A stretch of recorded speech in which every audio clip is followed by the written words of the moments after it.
When it comes to developing countries, there is poor, and then there is primitive. This is a place where growing food and hauling water by hand are the most important tasks of the day. Where going to high school is a big deal. Where going to college or starting a successful business pretty much gets you rock star status. But when you grow up here and end up here, good morning. Well, that's another story altogether. So, that all looks good. This is Dr. Annie Alaniz, an OBGYN oncologist fellow at York Memorial Hospital in York, Pennsylvania, and a native daughter of rural Malawi. And to the villages of this impoverished country, she is more than just the local girl who made good. In a world where 1 in 8 women die in childbirth, and where a child dies every 30 seconds from malaria, she represents a better, healthier future.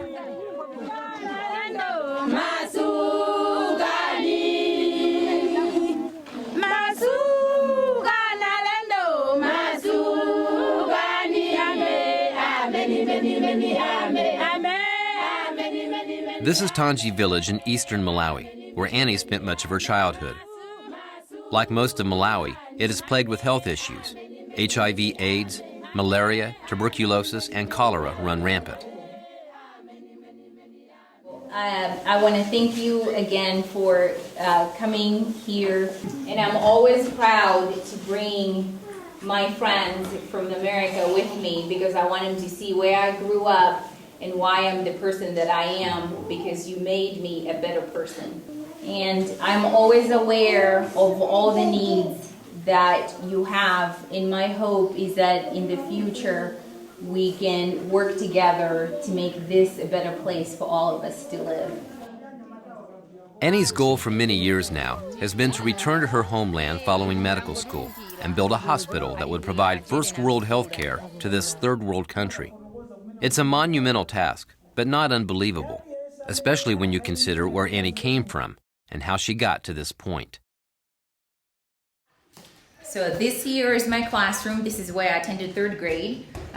These were our desks and benches, basically bricks underneath and mud on top. This is still an actively used classroom. And most of the kids just felt privileged to be able to come to school. Not everybody gets that opportunity, and for them to be able to sit in a classroom, they were just lucky. So they wanted to do everything they should do to stay in schools. And this is specifically the church where we lived in. And that was my parents' bedroom. And then the 6 of us slept in this room. So I can show you my crib. So actually my brother and I and my 5 sisters, this is where we slept. We essentially just had a mat on the floor. And because the room wasn't really big enough for all of us to have an individual place, what we did was 3 of us would sleep facing that wall, and the other 3 would face that wall, so we could all fit on one mat, and then our legs sort of crossed.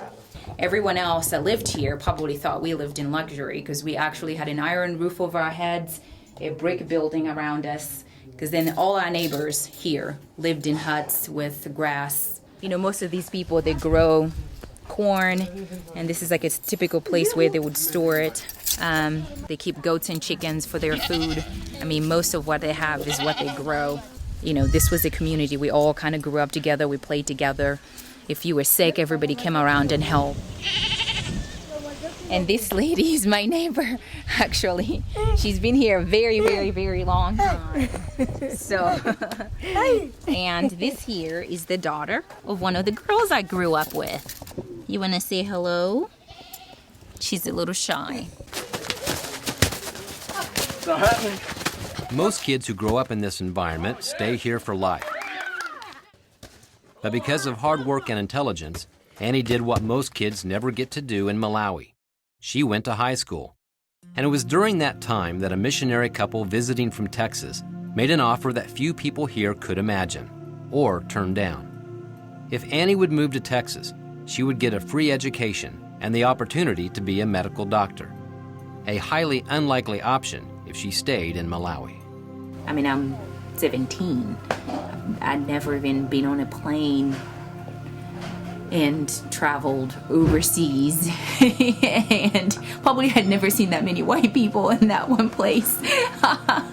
So I was nervous, but I also knew I was winning the lottery. I mean, you know, who wouldn't take it? Annie embraced high school and even met her future husband Tony there in Texas. She was accepted to medical school where she was both impressive and inspirational. Annie's desire to become a medical student in the United States was born from watching her father, Peter, a nurse practitioner by American standards, but a man with both the reputation and experience of a full-blown doctor in Malawi. And it was by witnessing both what Peter could treat and what he could not treat that fueled his oldest daughter's desire to go into medicine. There was not very long ago a child that I saw in a district hospital that I was visiting that came in and otherwise looked very healthy, but had an attack of malaria, subsequently developed a very large spleen. Mom had to walk, a good distance to be able to get to the hospital and had to take a bike the rest of the trip, and they showed up at the district hospital when the child was essentially almost, semi-conscious.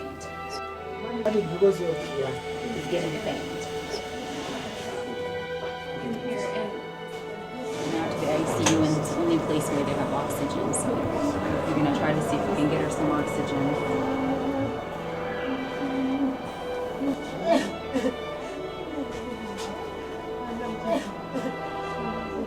All the efforts that were put into trying to save this child were basically to no positive outcome. I mean, we lost this child who had a hemoglobin of 3, which is close to nothing. There was essentially no blood supply. And that was from malaria.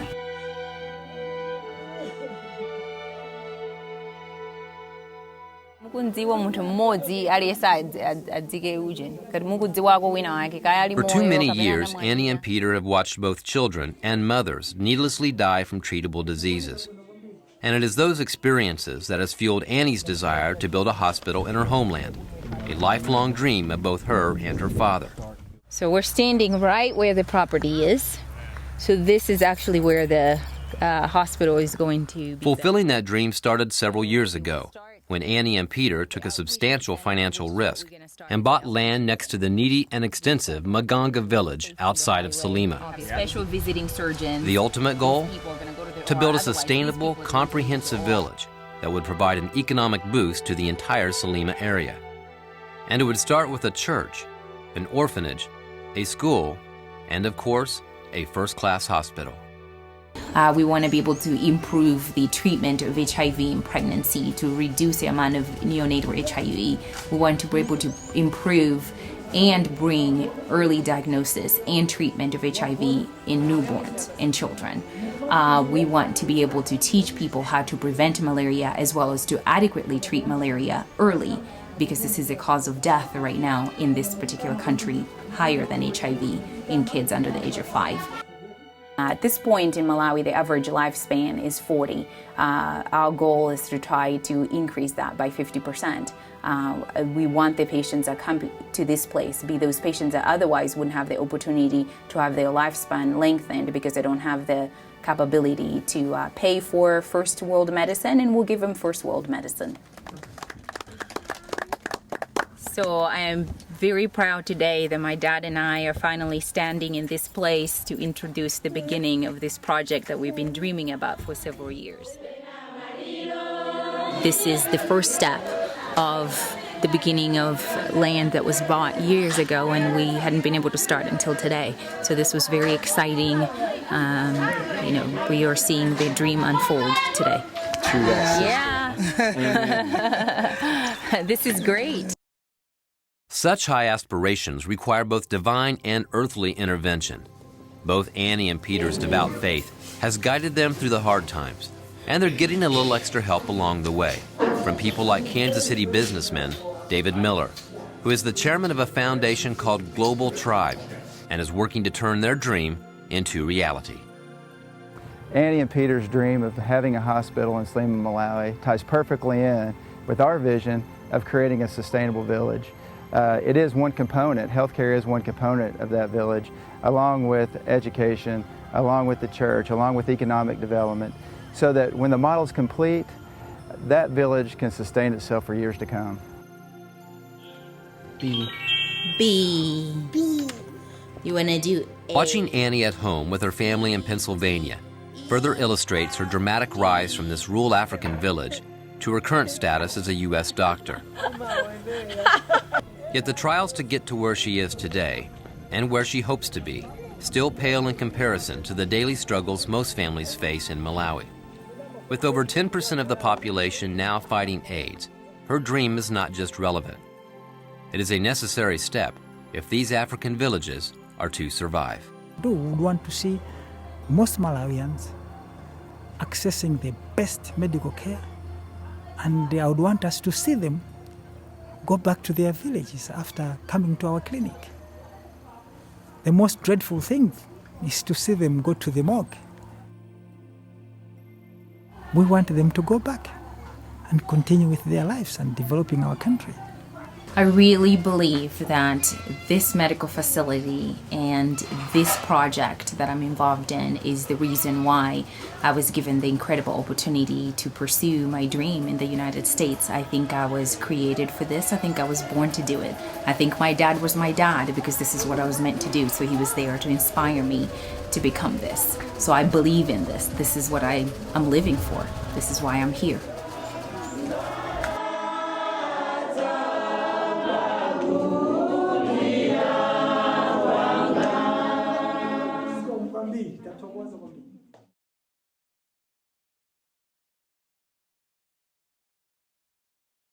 Already in this village, there was a lady that was working at the medical facility that we're building right now. She was our stores keeper, and within the last 3 months, her daughter died from complications of AIDS. Then her son-in-law followed a month later, and then literally 2 weeks after that, their youngest child died. And she had to quit working to go set affairs in order because they've left 3 other children that are very small, and she has to figure out a way to take care of them. I mean, that is the typical story that you see. Many people in this village are raising children that aren't theirs because there's such a high rate of deaths even within this village. So they will directly, I mean, there are about 10,000 people that are living. This is a very large village. We're just in a small part of it. So 10,000 people will benefit from having a medical facility literally a short walking distance from here. It means if a child is sick, they don't have to wait until the child is critically sick. They will be there to look for help.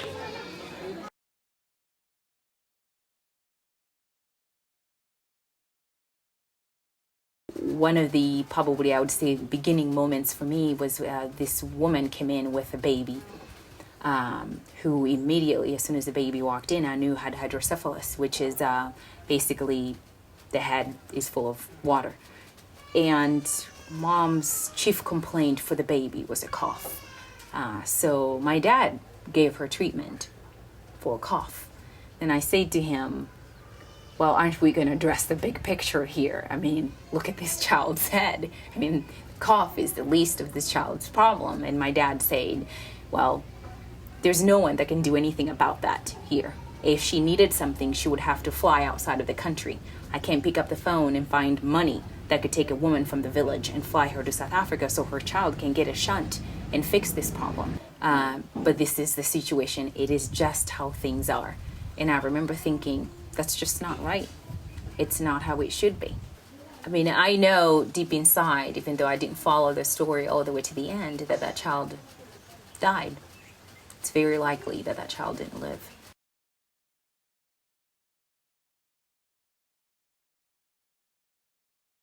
And I knew, just like every single kid in my classroom, that any day I could die. Any day my parents could die. I mean, as a child, I was raised to be able to take over the family at any time. By the time I was 10 years old, I could plan a meal, I could clean the house, I could cook, I could take care of my dad and my siblings. And my mom made sure of that because she knew that if one of these days she went to the hospital to have a baby, maybe she won't come back. And she wanted to make sure that I knew exactly what my responsibilities would be. And there are kids in Malawi right now that live like that. They have taken over the care of their family and their dads from the time that they're 10, 11 years old. You will frequently see very little girls here taking care of their little 6 or 7 month old, and they're probably 8 or 9 themselves. Very frequently you see that. That's because they're prepped. They're being prepped now for that possibility because it is that real.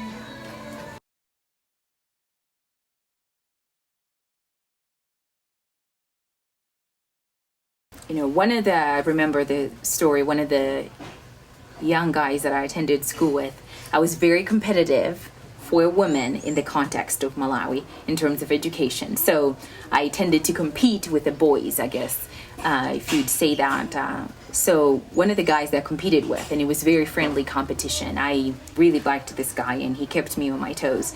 I mean, if I wasn't number one in the class, then it would be him. Then I would be number two. If he was number two, then I was certainly the number one person in the class. We both had the opportunity to actually be selected, to be one of the 7 that got selected for the first time in 5 years at that school to be able to go to high school. We were both actually selected to go to high school. The part that separated us is that, you have to continue taking national exams because it's a continuous weeding process. So when you get to 10th grade, there's another exam that people take, and then if you don't pass, you didn't get to go to 11th grade. That's the end of your education for you. He went through that. And then when you get to 12th grade, you have to take another national exam, and they have to choose people from that will go to the university. There are probably 10,000 students that pass and have scores that are qualifying them to be able to go to college, and about, I think it's like 900 to 1,000 of them will be the only ones that will be selected to go to the universities, because there's one University of Malawi with 3 branches, and those are the only places you can go. And so I think there are like 900 to about 1,000 students out of 10,000 that are qualified that will get to go. And he was not one of the 900 to 1,000 that went to college. And if you stop at 12th grade in this country, you have no future. So I see him now back in that same village, living in that same hut, and waiting for the rains to come so he could feed his family. And I look at him, and he's a young man that I know is very bright and fully capable of doing what I've been able to do. However, didn't get that opportunity.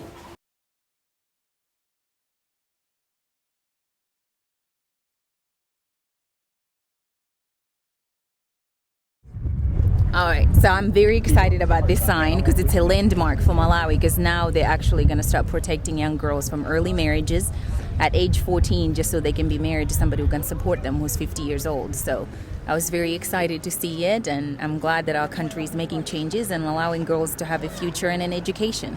So, good.